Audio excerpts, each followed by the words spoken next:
So the price of a barrel of crude oil in the United States close to $107 a barrel. That is raising prices. The pump. I don't have to tell you that. You know that. You know who else has noticed? The politicians. This is an evergreen issue. If you're trying to unseat a president in an election year, this is the biggest grapefruit you could want. Right.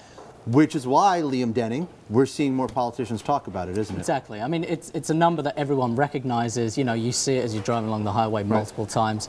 And everyone kind of knows what they think a gallon of gasoline should cost. So it's very easy to pin it down. And, you know, we've seen this. It's been a recurring theme. You know, Michelle Bachmann pulled this in August, saying, you know, if she were elected, she would get gas back to $2 a gallon. Newt Gingrich earlier this week was talking about $2.50.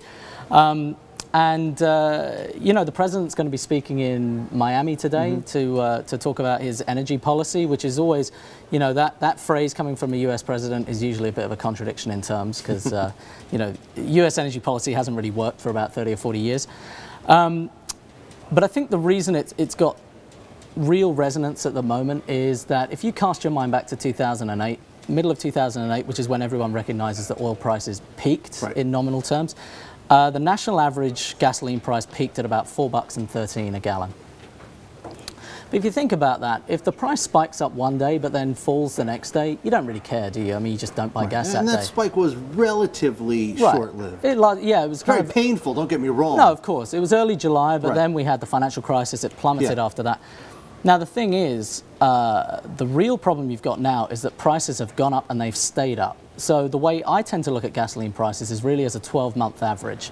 How much money has been going out of your pocket on a sustained basis? And if you look at gasoline on that basis, it's actually now the highest it's ever been.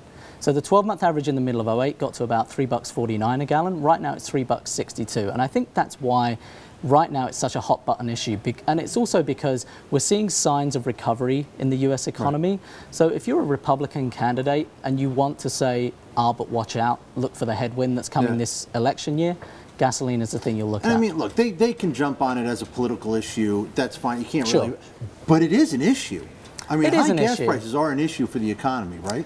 It is, but the problem you have is that, you know, contrast this with the US natural gas market. Now, we're enjoying an enormous benefit from very cheap natural gas. In fact, you know, a recent Fed study showed that may be worth, in the next couple of years, about $115 billion a year. In savings? In savings for consumers, which, and if you flip that around, that's worth about nearly a buck off the price of a gallon of gas in terms of consumer spending power. So, you know, if President Obama has any sense, he will certainly play that up when he talks about this. But the thing you've got to remember about oil is it's set on a global marketplace. You know, it's China that sets the price of oil. They're the marginal buyer. They're the people who are going out and buying every available barrel that's around. It's also the Middle East that sets the price. I mean, even if you think about, you know, Iran and a war in Iran may be an unlikely event, but you look at areas like Yemen, you look at Syria, you look at Sudan, you know, they're collectively keeping 1 million barrels a day off the market, which is a huge number. And people don't really think about those conflicts. So when Newt Gingrich comes out and says, I'll lower gas to $2.52 a barrel if I'm president, he makes it sound like he can, you know, just snap his fingers and make it happen. Is he just throwing out some red meat there? Yeah, I mean, you know, the idea that the idea that the president can somehow set the price of gasoline is kind of weird for a Republican to be saying. You know, it's also the case that, you know, essentially this is drill baby drill redux. It's Newt saying, well, we will go out and we will drill everything in sight and we'll boost production, and yeah, that might work. But the thing is, you know, remember, the president's going to be speaking in Florida today. You may remember a thing called the Macondo disaster involving BP. You know, I'm not sure Americans really want reckless drilling. You know, holes drilled everywhere. They probably want it done in a controlled way.